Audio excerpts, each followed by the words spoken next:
Welcome, everyone. I want to thank you so much for joining us tonight in this beautiful space and for making the time to come out. My name is Anna Troster, and I am the Associate Director for Advocacy and Campaigns here at Lincoln Center. And the talk that you're going to hear tonight is part of a series focused on the historic San Juan Hill neighborhood.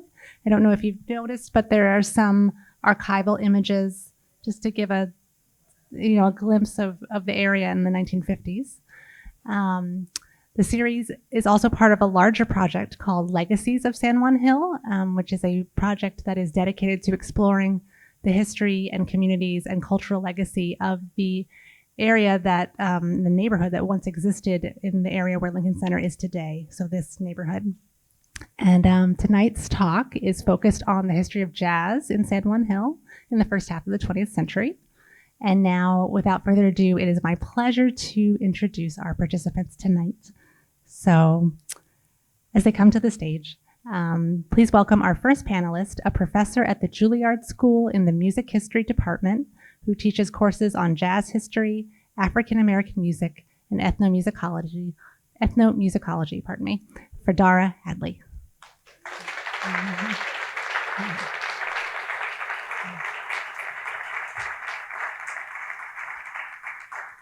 And you've already heard his wonderful taste of his performance.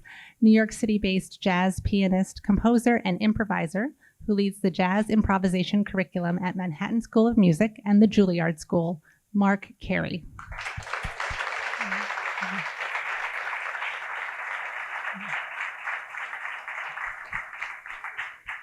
And then last but not least, our moderator for the evening.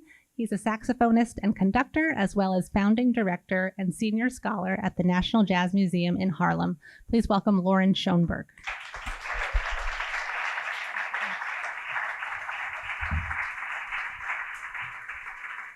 Thank you very much. It's great to be here, great to be in this space. And there's probably no place on the planet Earth that's more appropriate to have this discussion, because we're sitting kind of on top, I wouldn't say a buried city, but we're sitting in a place where there are probably still a lot of spirits happening and a lot of memories in people who are very much alive in 2023. And I just want to make a note of that beautiful music that you heard at the beginning, because every note, I think it's fair to say, every note that Mark played, if James P. Johnson or Willie the Lion Smith or the people who were here literally 100 years ago, they would have known what you were playing. Right. And so you were really kind of like calling back a whole bunch of stuff there. Well, I'd like to turn it over to our guests here. And so my first question would be for Dr. Hadley, which would be, for those who are here because they know that there was a place called San Juan Hill, but really would like to have some context about what it was, how it evolved, and all those kind of things as it relates to jazz and American culture. I'd like to start with that question for you. Sure. Come out the gate with the big question. I don't fool around. No, I'm ready. I think it's important when we think about San Juan Hill to remember that we're talking about the largest Black community in New York City at that time, right? Coming out of the 19th century into the 20th century. And my answer is a mixture of like academic and personal. It is the story of people on the move, Black Caribbeans who are coming to the United States and settling in Black community, and Black Southerners leaving the South primarily from South Carolina and Georgia, the Gullah Sea Islands, which is really important culturally and musically because my maternal grandfather was Gullah Geechee from South Carolina. These were a series of communities on barrier islands off the coasts of South Carolina, Georgia, and Florida. And because they were on barrier islands, they were a little more remote from the plantation during slavery. It doesn't mean that slavery wasn't horrific for them, it was. But it allowed them just enough distance to hang on more easily to some cultural retentions and perhaps Black enslaved people on the mainland. And so people are following train routes, roads when they migrate. So New York City is flooded with people from Florida, South Carolina, Georgia. I think that's important to me because it's not like a mass of Black people without specificity, right? They come from a specific place and bring those cultural traditions with them. And, you know, you get the Charleston, right? Because of Charleston, South Carolina, which is a Gullah Geechee city in the low country of South Carolina. And so there are absolutely music corollaries with where the people are coming from. The blend of, and Mark will certainly talk about this, how jazz evolves in this community is also enriched by the Caribbean presence of both Puerto Rican population and an Afro-Caribbean population. But when thinking about San Juan Hill, and I'm so glad we have photos here, it's, you know, people will, especially as we get close to the 1950s and people are imagining an urban renewal project like Lincoln Center. And my friends often say cynically, urban renewal means Negro removal, right? Because it usually means getting rid of Black communities to make way for these new bright and shiny and exciting places. We really are talking about community. We can talk about specific residents like James P. Johnson, Willie the Lion Smith, or Thelonious Monk, but this was a fully fledged community of churches, civic organizations, nightclubs, dance halls, theater. So it wasn't just tenements and residential buildings that were lost. It was the absolute fabric of a community that was forced to live in a certain area because of racial covenants, but nevertheless found ways to cultivate their own joy. This music is joyful, so life may have been hard, but people found ways to imbue their life with beauty, imbue their life with meaning and joy. So when we are remembering San Juan Hill, we are remembering not only the luminaries, but the soil from which the luminaries emerge. Yes. I'll just mention, you know, when we talk about Shuffle Along and, you know, that first great musical by Blake and Sissel, and so it was on Broadway. Actually, it was on a theater up here on 63rd Street. St. Nicholas Theater? Yeah, right. So it was right up here at that point. There's so much that we don't know that we're going to find out today. Now I'd like to turn it over to Mr. Carey. And so we got kind of an historical overview, but this is a story that really intersects with you and your family. Check. My family is a very musical family, very dynamic. I'm focusing on the musical part of my family. My great-grandmother, May York Smith, she studied in the New England Conservatory, graduated, and wanted to pursue a musical career. And she graduated with as a concert pianist and also a concert singer. And one of her biggest attempts at that was to move to New York from New Bedford, Providence area. And she came down here to play in the silent movie houses. So she was an improviser. She played organ, but her big thing was the piano, you know, yeah. So growing up, I pretty much had to play every instrument that everyone in my grandfather is the cousin of the great Cootie Williams, first cousin of Cootie Williams. And so I played trumpet. My mother played cello, and so I played cello. And my great grandmother May, she gave me some drumsticks, which really got me off to a good start. So drums is my thing, but piano became my focus in the professional world. But she came to New York to pursue being a musician, and she found work in the movie houses, playing for silent movies.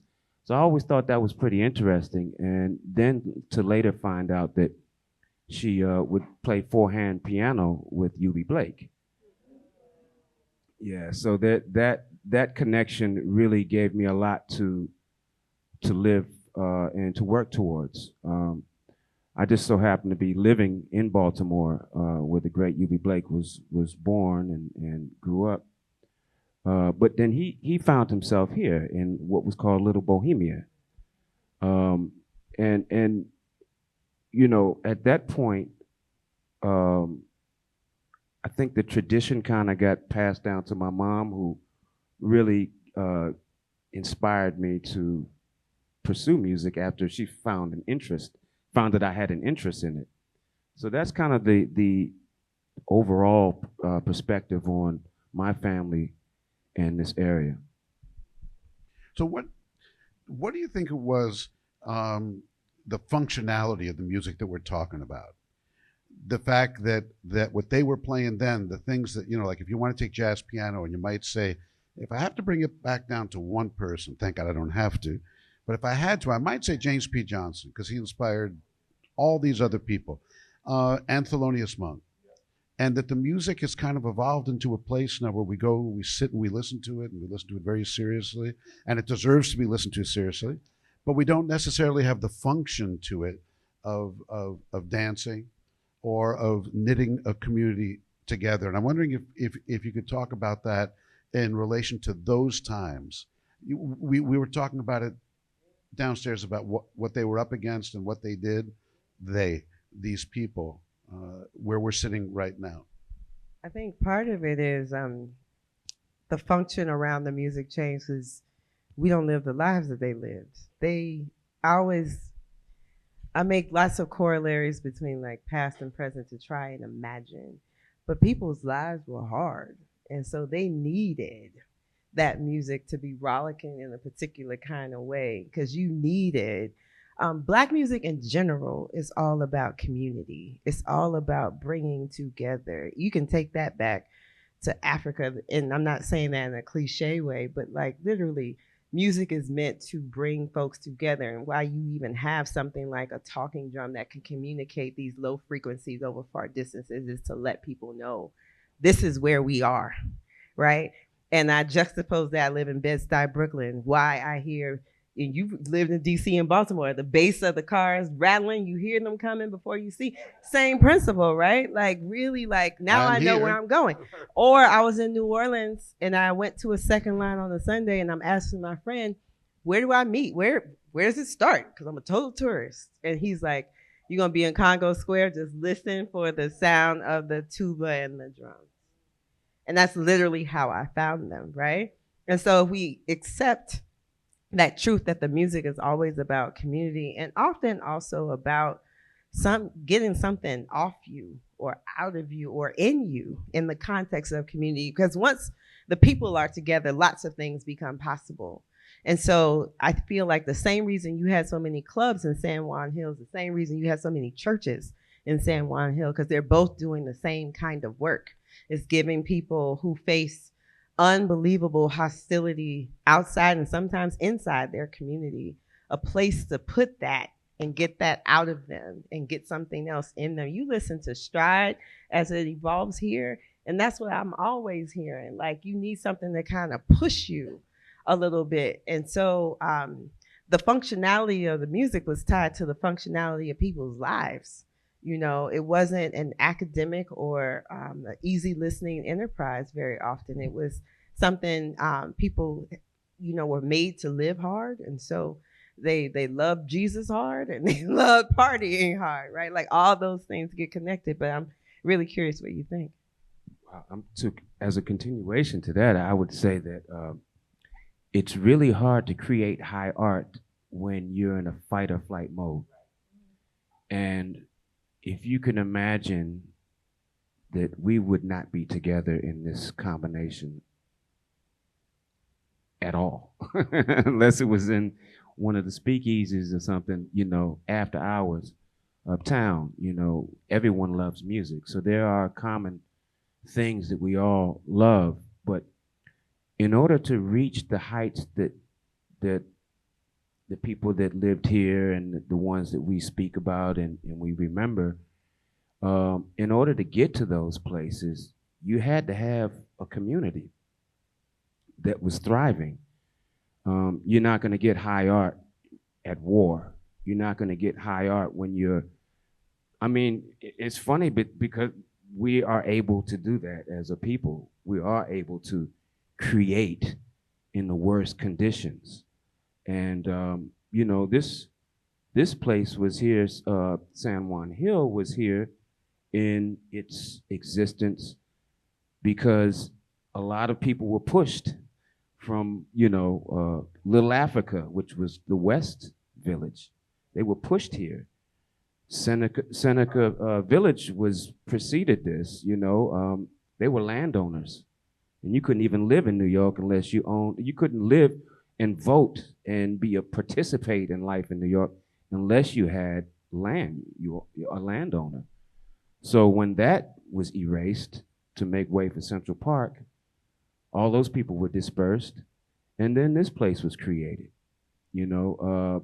But this was pressure. This was a pressure cooker, you know. But there were all kind of walks of life, you know, and it takes, you know, in a segregated time, you know, you needed hospitals, you needed doctors, you needed educators, you needed people, you know, that did everything. We couldn't go to other hospitals, you couldn't go to white hospitals, and we had people qualified to work in those places that couldn't work in those places. So we had to create everything ourselves in our own community. That was looked upon in ways that, you know, were seen as negative. The more we grew as a community, the more it affected other communities, you know. But we brought beautiful things, and people like the beautiful things. They just don't like the people that create them, you know. It's the nature of being here. But you know, we continue and to move forward, and thankfully, we can all be in this room sharing this moment together because of the work that they did and the suffering that they went through and the things that they lost. And, you know, I'm very thankful that Lincoln Center is, you know, taking this opportunity in this time to commemorate, you know, these people. Yeah.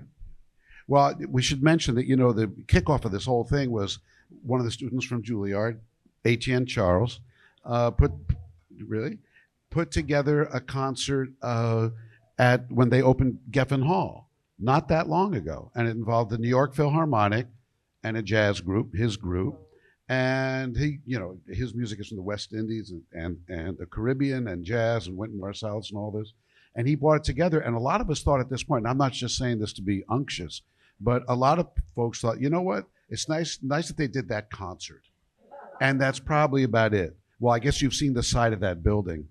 That, you know, shout out to Nina Chanel Abney for that mural on 65th Street, and continuing it with these programs. But before we get too comfortable, talking about how far we've come and what it was like then and all this kind of stuff, I think it was Oprah Winfrey who said, or was it Sidney Poitier, who said, you know, that if they went to a concert, or if they were featured at Lincoln Center, and then were standing on Columbus Avenue trying to get a taxi, where their hat was down, where they couldn't see that it was some movie star, that they might have a problem. So this is still stuff, and of course, all the issues that we're talking about here, what happened here, is still happening today in this city, and it's still happening in every major city. So before, you know, I just want to add that as a codicil to say, well, look how we've gotten over this here. But this is a huge step for a major, august cultural institution to, I would say, own up or to address this issue. Please respond to any and all of that. And then I want to go to specifically, we're going to talk about the people from here. But Mark, please. I would just say that, you know, this seems to be a trend at this point. Most of the arts institutions are acknowledging the land that they have their art institution on. There's always before any programming, it proceeds with saying, you know, we want to, you know, acknowledge the Piscataway Indian Nation or this nation. All this is native land in the first place. So that, you know, this is like there's layers here, you know. I'm Wampanoag. I'm part Wampanoag, which is the Wampanoag Indian Nation from Chappaquiddick and Mashpee and Martha's Vineyard. And we are still fighting for our land. We have no representation on Chappaquiddick. My mother has been very instrumental in pushing that forward, and it's come down to my children being a part of this fight. So when it comes to, land acknowledgement and being responsible for what exists now and on whose land, it's an ongoing thing. So again, I'd like to say thank you, Lincoln Center, for acknowledging. And there's other steps that could be taken, to move forward. But this whole community existed because of the pressure that they were under and the things that they were able to achieve. We're still living off of that now and still thriving from that, so there's something out of that. Yes. Let's talk for a moment about one of the great giants who lived right here and created right here, and that's James P. Johnson. And James P. Johnson was a pianist who was born in New Jersey, died in Long Island, and he was one of the first jazz pianists to follow Jelly Roll Morton and Scott Joplin and the earlier styles of things that sound kind of like ragtime-ish, and or with octaves in the left hand and a certain kind of like marching band on the piano sound. And then he evolved into this style from which Count Basie came and Duke Ellington came and Thelonious Monk came and Errol Garner came, and it all kind of flowered out of this thing that James P. Johnson did. And he did live right here at this point where he mentored all these people. And he wrote, as you already mentioned, he wrote the song of the 1920s, the Charleston. But what's interesting, and you've already said it, but is that in I think it's fair to say, in many communities, but here we're talking about African American communities, the South was always present. It didn't make a difference if it was in Maine or if it was in Idaho or if it was here. So he wrote the Charleston and many other pieces that were named after dances and things that were part of his family heritage. And I was wondering if we could ask Mark to go back to the piano, as we have talked about, and kind of bring a little bit of this to the table. And as you do that, can I say something really quickly? I live here in New York City now, and that's all fine and nice. But I really do ride for the South and Black Southerners in particular. I'm born and raised in the state of Florida. My father's side goes back to slavery in the state of Florida. My father was born, my father is still alive. I talked to him this morning. He was born on the same plantation where his great-grandmother was enslaved. And so these legacies and what these people are able to bring forth and carry forth and how it has fed our nation, our culture, Black culture and American culture, I'm always ready and quick to acknowledge that these were Black Southerners, whether you're talking about the South of the United States or you're talking about the Caribbean.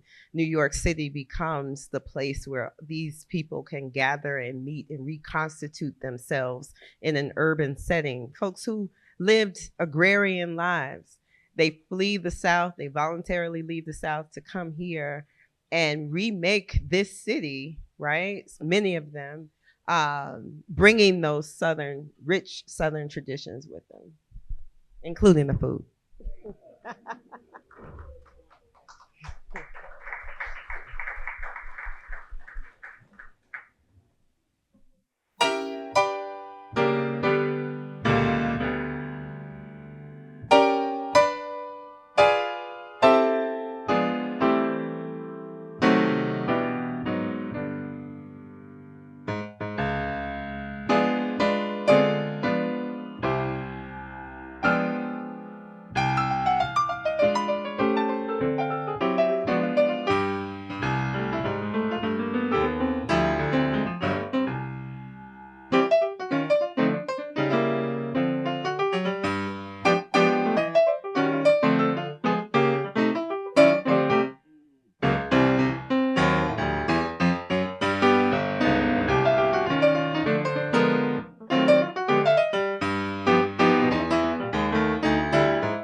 Mark, could you tell us what that was and how it relates to James P. and that great tradition that came out of San Juan Hill?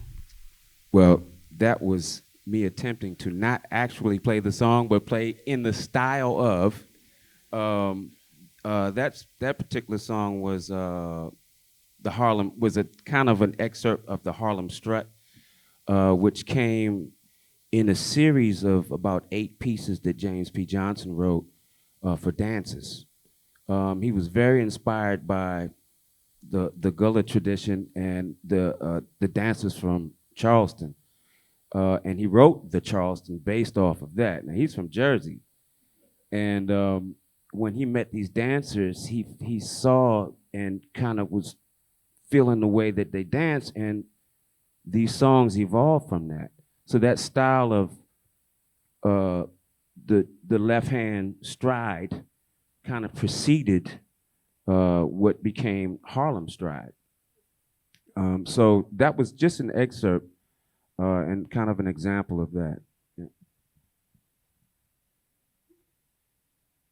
The other, another great pianist who came from this era, who was at the same time as James P. Johnson, and you have to realize that some of these people some of them might not have actually lived in San Juan Hill, but that's where they went to play. Now, for many years, I shared a wall in my apartment building with Dr. Billy Taylor. You might remember that name.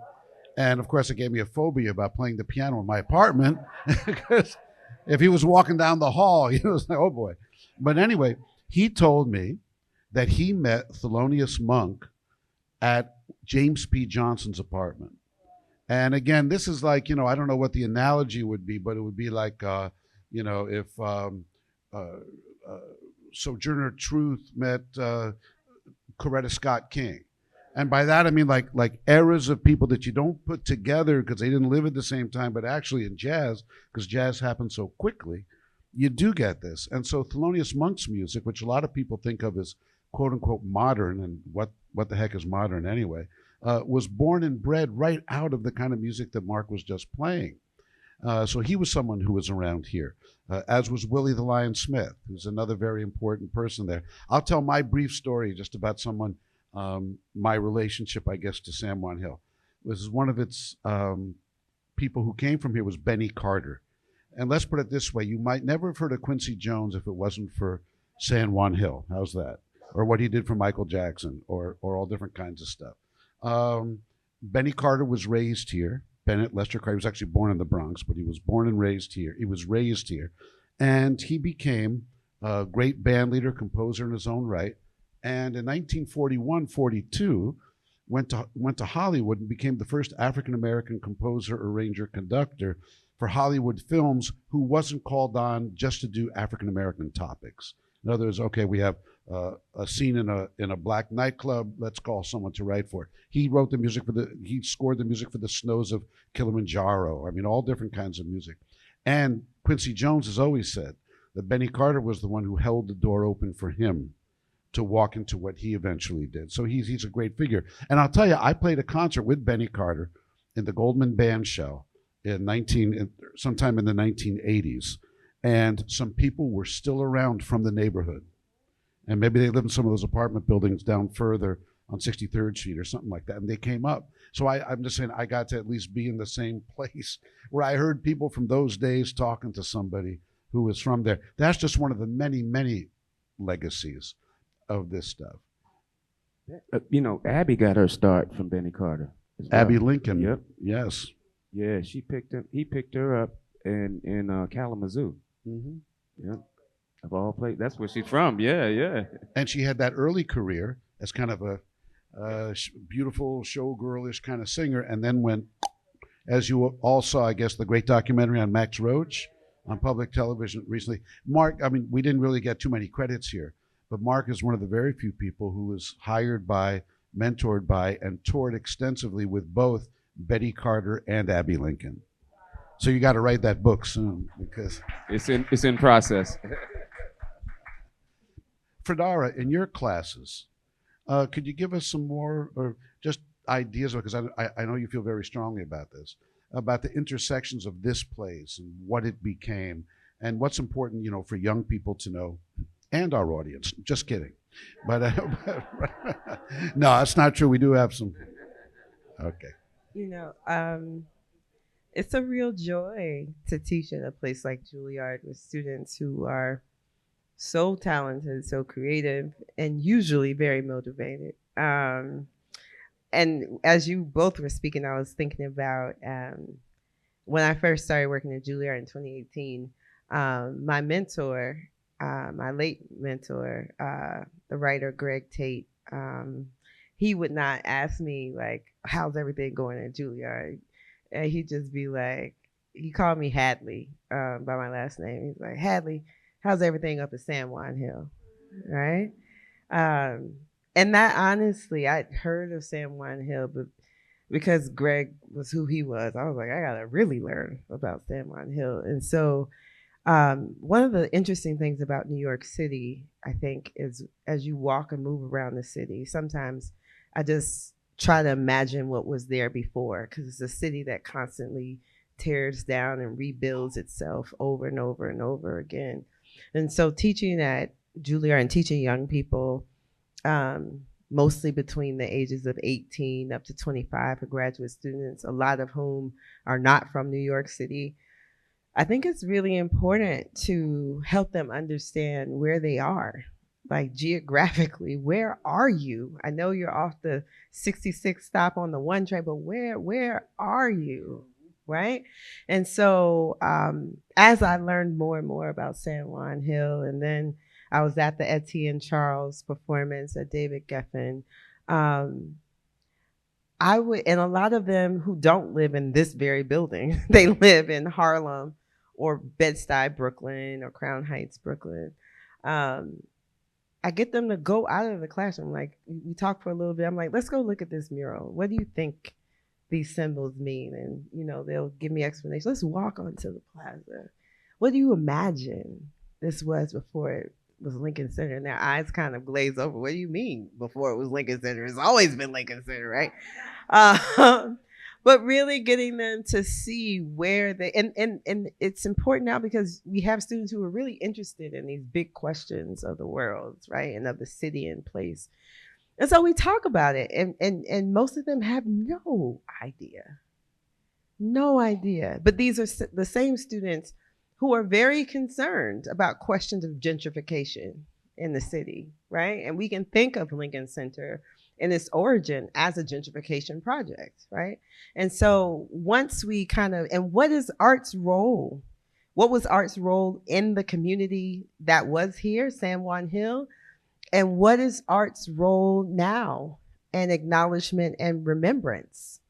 And amplifying the voices of San Juan Hill residents. One of the lovely things about the Etienne Charles piece is in a couple of movements, he sets the remembrances of San Juan Hill residents.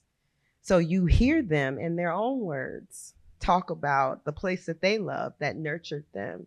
And so it becomes a really compelling portal through which we can unpack all these other things, because a lot of what they wonder, you know, they spend countless hours in practice rooms and performing and all this.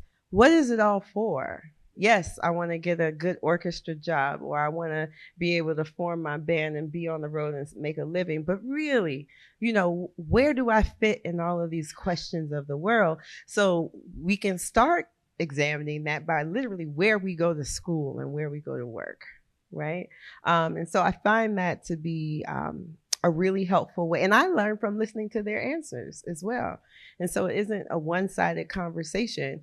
And a lot of them follow up with more questions and want to know more. They want to know these things. And so it's been a really important, as I said, portal through helping them to understand what their musical and artistic values are in the world and what they want to contribute to the world as well.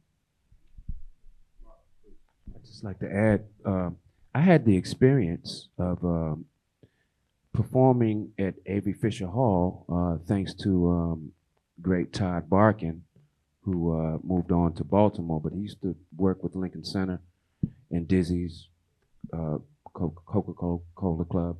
But he put on 3 nights, 3 nights of Abby Lincoln's music. So Abby's reaction was very visceral. It was to this is almost very moving the way she felt. She felt very acknowledged to be able to perform her life's work for 3 nights at a venue that she never expected to be at.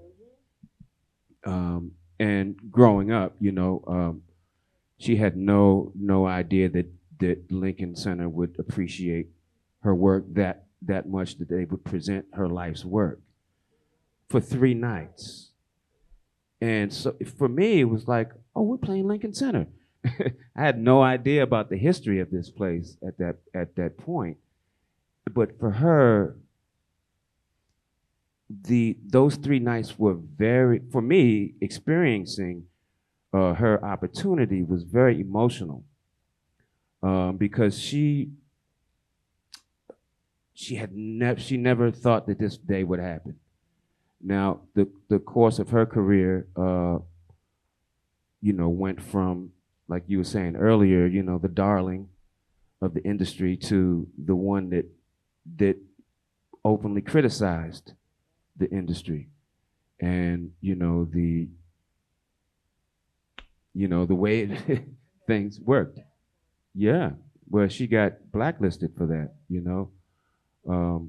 and so to be with her on that occasion was, for me, life changing, and for her it was too.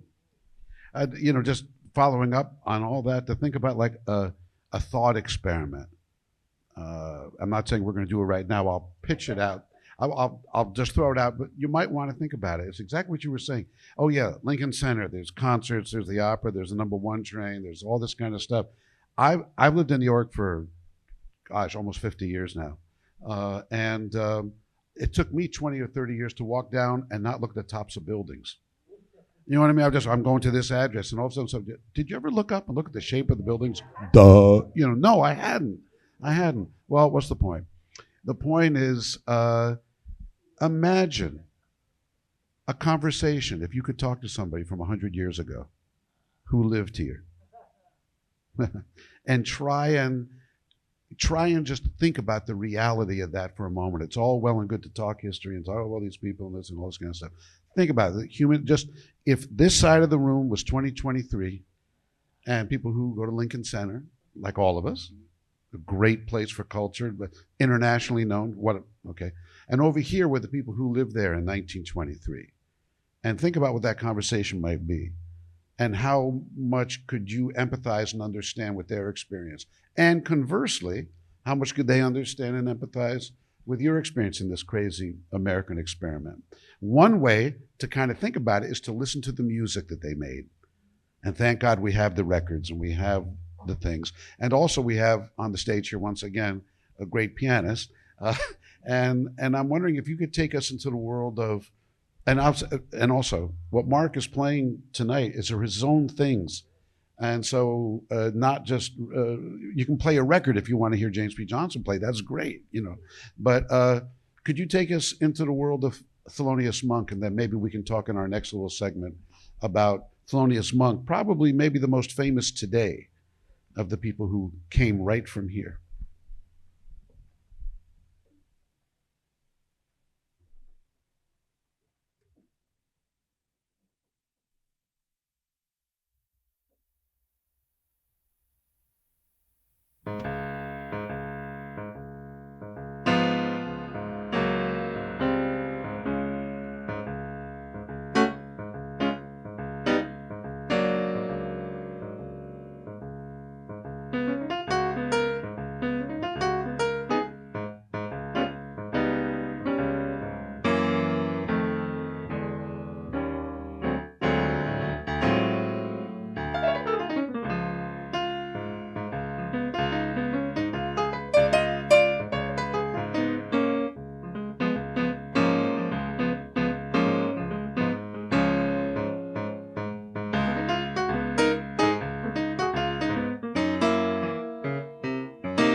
So no, we're going to get to questions from the audience pretty soon, but that really asked a question, that music, because it seems like some of the things, like when you played the stride, or when you played the earlier set, whatever it was, your version of this stuff, I heard some dissonances. I heard some, by dissonance I mean notes that are very close together that sound kind of like, getting poked in the eye, but I heard them kind of like blended into something.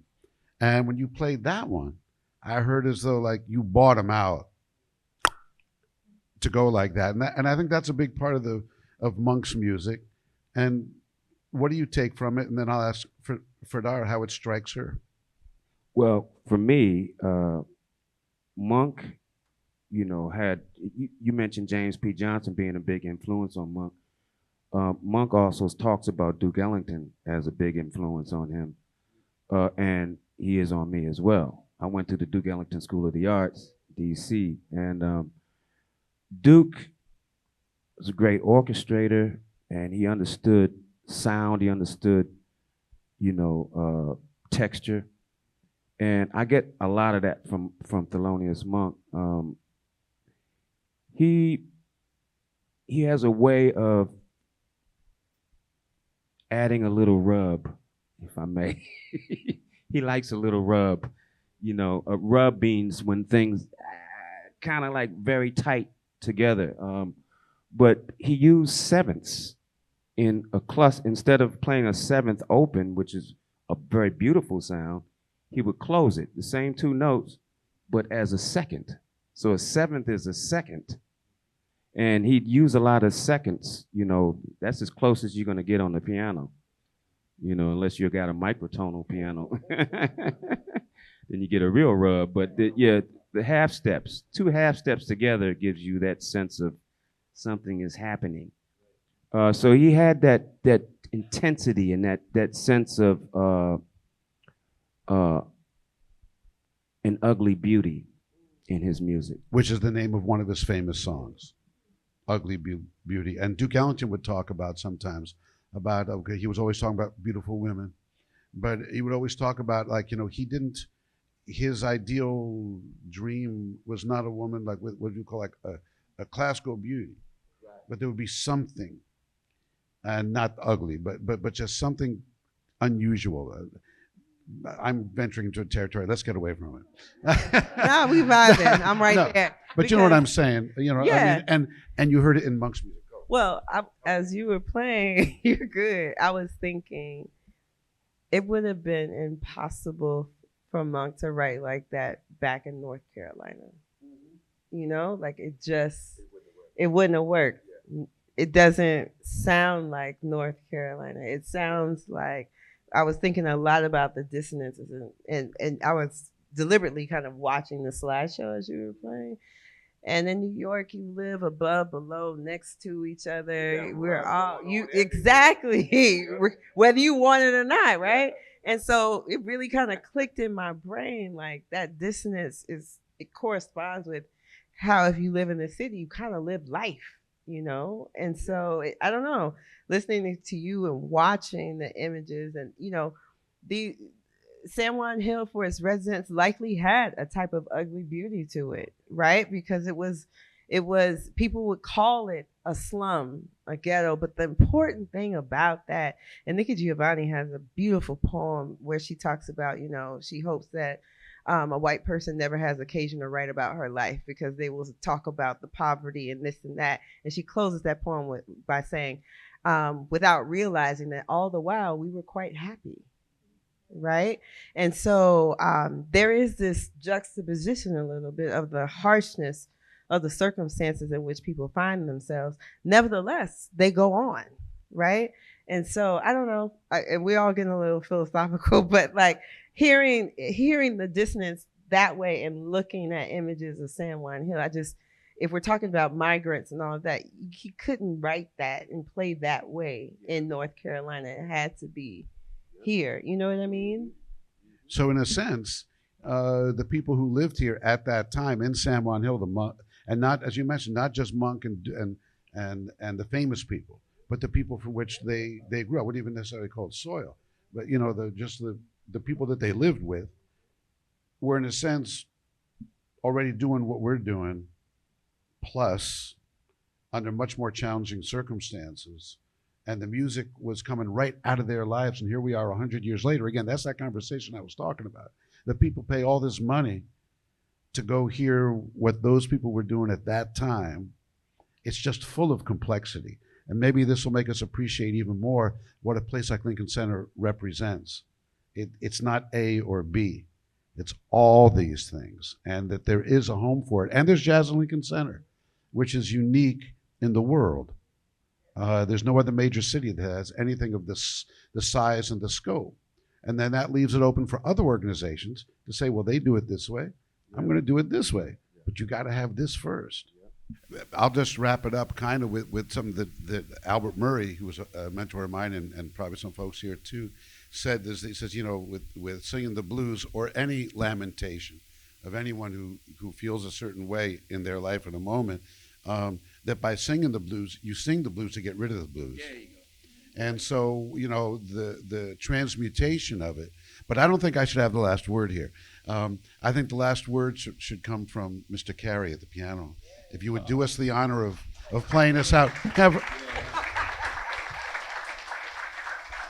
So I'll get the penultimate word in here, which is that I'm just thinking when I was challenging you to think about a conversation with someone who lived here 100 years ago, if they in their wildest imagination could foresee something like this in its totality, that I think that this discussion that we've had here this evening and the great questions, and I don't know about, you know, we're all performers in one way or another, the feeling that I think that we're getting from this crowd, from you, is a kind of a feeling and a kind of positivity and a love of the music that I think is probably one of the great tributes to these people in this community that was